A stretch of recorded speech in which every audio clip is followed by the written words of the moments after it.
किसी गांव में एक ब्राह्मण बड़े आराम से जी रहा था।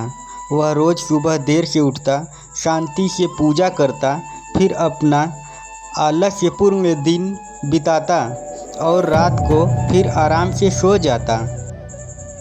उसकी पत्नी, जो किसान की बेटी थी, उसके साथ खुश नहीं थी, क्योंकि वह सारा काम खुद ही करती थी, जबकि उसका पति सिर्फ आराम से बैठा रहता था। दिन बीतते गए। ब्राह्मण के घर वाले उसके आलस्यपूर्ण जीवन से परेशान हो रहे थे। उन्होंने उसे कई बार समझाया कि वह भी कुछ काम करने का प्रयास करे, पर ब्राह्मण कभी सुनता ही नहीं था।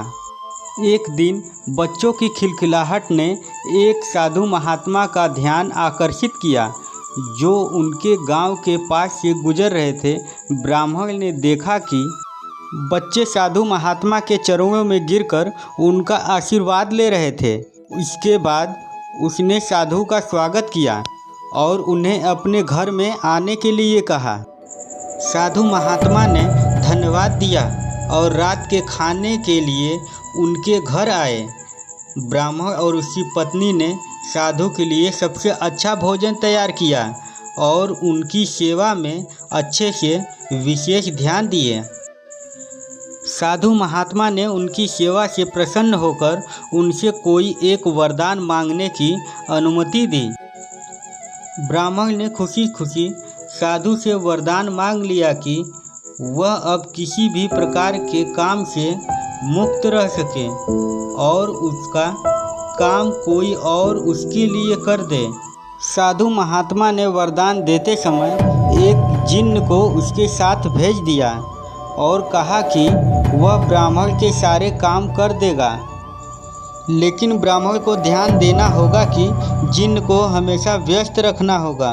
अगर इसको काम नहीं मिलता तो वह ब्राह्मण को खा सकता है। जब ब्राह्मण को यह पता चला कि अब उसको कोई काम नहीं करना पड़ेगा, तो वह बहुत खुश हो गया। उसने जिन्न को पहला काम खेत जोतने का दे दिया। जिन्न वहाँ से गायब हो जाता है और ब्राह्मण की खुशी का ठिकाना नहीं रहता। कुछ ही देर में जिन्न फिर आ जाता है और बोलता है कि खेत जोत दिया, दूसरा काम मुझे बताओ, वरना मैं तुम्हें खा जाऊंगा। ब्राह्मण डर कर बिलबिलाया और बोला, ठीक है, तुम्हें खेत में जाकर सिंचाई करनी है। जिन्न तुरंत खेत में पहुंच गया और सिंचाई करना शुरू कर दी। उसके बाद वह फिर ब्राह्मण के पास गया और पूछा, अब कौन सा काम करना है।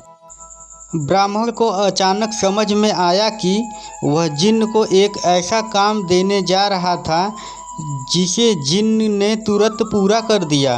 इसलिए ब्राह्मण के पास और कोई काम नहीं था जिसे वह जिन्न को दे सकता था। जिन्न ने फिर से कहा, मुझे और कौन सा काम करना है, बताओ, वरना मैं तुम्हें खा जाऊंगा।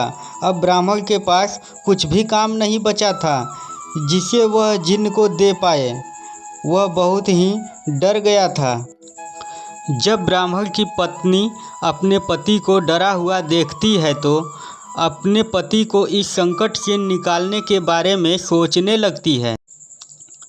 वह ब्राह्मण से बोलती है कि स्वामी, अगर आप मुझे वचन देंगे कि आप कभी आलस नहीं करेंगे और अपने काम खुद करेंगे, तो मैं इस जिन्न को काम दे सकती हूँ। इस पर ब्राह्मण सोचता है कि पता नहीं यह क्या काम देगी। अपनी जान बचाने के लिए ब्राह्मण अपनी पत्नी को वचन दे देता है। इसके बाद ब्राह्मण की पत्नी जिन्न से बोलती है कि हमारे यहाँ एक कुत्ता है, तुम जाकर उसकी पूँछ सीधी कर दो। याद रखना, उसकी पूँछ एकदम सीधी होनी चाहिए। जिन्न बोलता है कि अभी यह काम कर देता हूँ। यह बोलकर वह वहाँ से चला जाता है। लाख कोशिश के बाद भी वह कुत्ते की पूँछ सीधी नहीं कर पाता और हार मान लेता है। हार कर जिन्न ब्राह्मण के यहाँ से चला जाता है। उस दिन के बाद ब्राह्मण अपने आलस को छोड़कर सभी काम करने लगता है और उसका परिवार खुशी खुशी रहने लगता है। तो दोस्तों, इस कहानी से हमें यह सीख मिलती है कि आलस्य से बचें। हमें किसी भी काम को टालने या आलस्य में डूबने का आदत नहीं बनानी चाहिए। तो दोस्तों, ये कहानी आपको कैसी लगी?